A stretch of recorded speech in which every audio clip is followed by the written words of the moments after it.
Hey y'all, hi.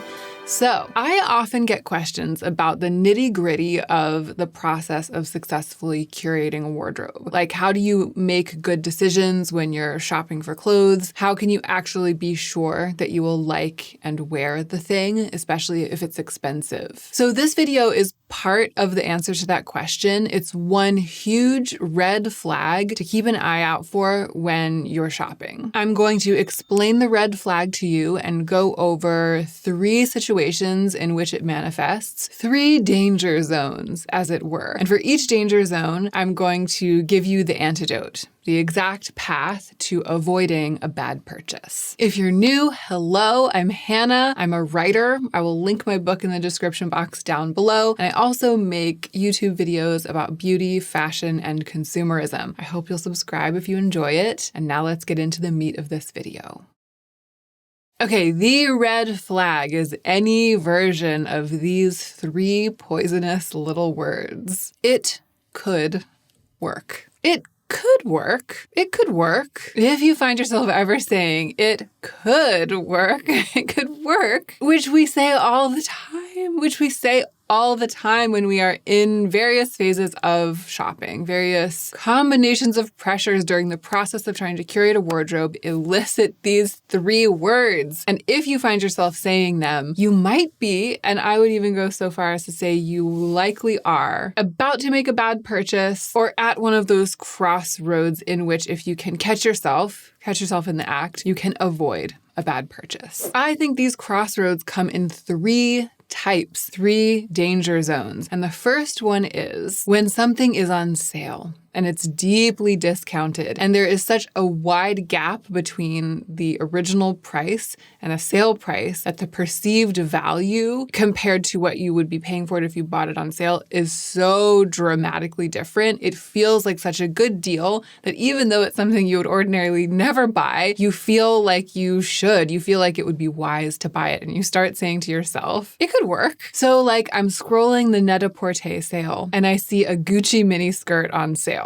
It was originally over $1,000 and it's on sale for, I don't know, $150. That's still a lot of money, but it's a far cry from over $1,000. And here's the thing, I never wear mini skirts, but it's Gucci and it's such a good deal and it's so tempting. And I start to think it could work and imagine myself in it. I start to have that magical thinking. I start to drift into fantasy. I actually think it's the fantasy self often rearing her ugly head and leaning over and saying, it could work. It could work. So here is the antidote to this situation. Find something that's for sale full price that costs the same as the sale price of the other thing that you love. And look at that to shake the illusion of value from your eyes. So in the case of the incredibly affordable Gucci mini skirt, I go thinking about all of the other things that I could buy with that $150. Another pair of my favorite COS trousers, a belt from Ozma, that belt that I've been eyeing for months, even a Pat McGrath palette, and I'd still have money left over. Those things don't have the same wild, drunken shine to them because I would be paying full price if I spent $150 on them. But $150 is $150, and those other things are guaranteed to work for me way, way better than a Gucci mini skirt. So I start thinking that way, and poof, the illusion is gone. And immediately I'm like, well, if I'm going to spend $150, I'm going to buy one of these things that I know that I will love and use. Danger zone number 2. This one might be the absolute hardest. The hardest hitting and the hardest to avoid when you've bought something online and it arrives and it isn't what you thought. You pull it out of its packaging, the fabric is different than what you thought, it's not the same color in person, you put it on and it just doesn't fit quite right, but you already paid for it, it already got sent through the mail to you, it's there in your hands, it's not great, and you're holding it up or you're looking at yourself in the mirror and you're thinking, like, guess it could work because a bird in the hand is worth 2 in the bush. No, not in this situation. Not if you're trying to curate a wardrobe of fewer, nicer things. Not if you care about quality over quantity. Not if you want to love everything you own and only buy things that you love. If you bought it online and then when you get it home and you put it on, it's something that you wouldn't buy if you were shopping in person.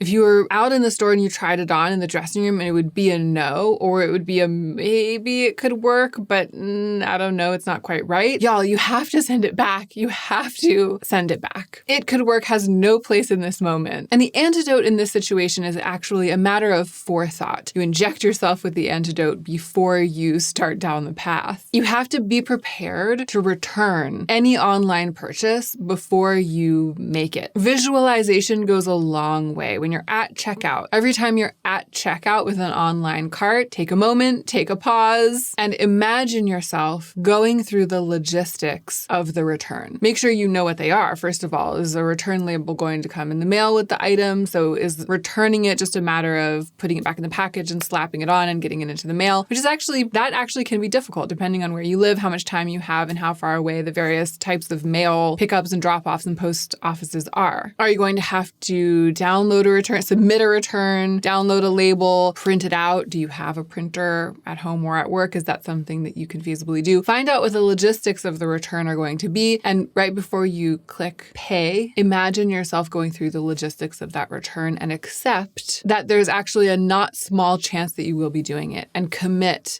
to doing it if it doesn't turn out to be what you wanted in person. Then when you pull it out of the package and you put it on and it is absolutely not what you thought, you're like, oh, well, I already know what I'm going to have to do, and I knew that this was a possibility, and you don't have to lie to yourself with those 3 little words. All right, danger zone number 3. When you just want to buy something and you can't find anything great. You can't find anything that really could work. Anything that you want. I've talked about this in the past, this feeling of wanting to want, getting in that mood where you want to want something because if you want it, then you can buy it. It's subtly different, kind of like wanting to buy something, but it's not quite that, because if you want to buy something and there are a lot of things that you really desperately want, but you're trying not to buy them for some reason, that's a little bit different. Having there not really be anything that you're sure would be great for you, but kind of being in the mood to scratch an itch. It's like you're in the mood to scratch an itch, but you don't have an itch, like you don't itch. That's when it could work starts to kind of trickle into a browsing experience at a store in person, online, late at night, looking for something to really want. Nothing is presenting itself. And so you start looking at things that aren't quite right for you and saying, well, it could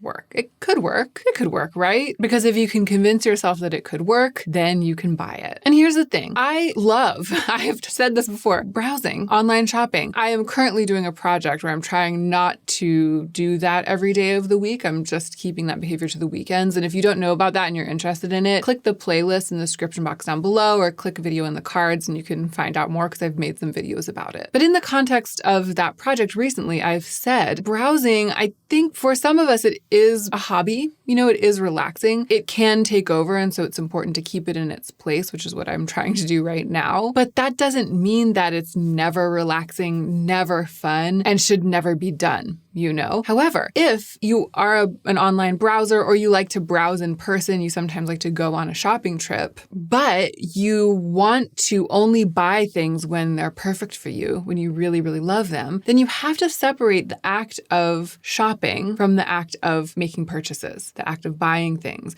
because there has to be a situation in your mind, a comfortable, joyful experience of browsing without buying, shopping without buying, because it's not guaranteed that every time you go looking, you're going to find something that could work. The antidote to it could work creeping in and causing you to buy something just because you happen to be shopping, just because you happen to be browsing, the antidote to that is to learn to value the experience of shopping and then buying nothing. Browsing without buying. Learn to love that. Lean into it. Make it a thing that you do in your life. Instead of treating browsing and shopping as something that always has an end game, always has a checkout at the end of the rainbow, isn't successful unless the final destination is exchanging your money for a thing. So this one is kind of a lifestyle shift, or like a mental shift, a shift in the way that you think about your own personal shopping behavior. The antidote, it's like a pill that you take every day to keep yourself immune to it could work when you're browsing and really, no, it couldn't. So those are the 3 danger zones, the 3 situations in which it could work rears its ugly head. I hope that you enjoyed this video, and I hope the next time it could work starts creeping up your throat and across across your tongue and out of your mouth, you are able to catch it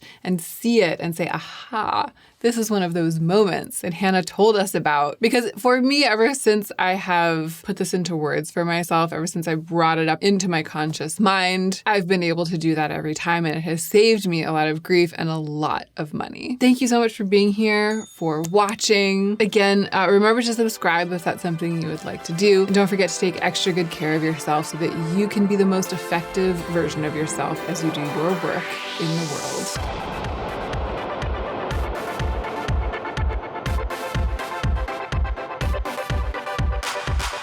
Now I'm gonna go to the grocery store. I think we got it.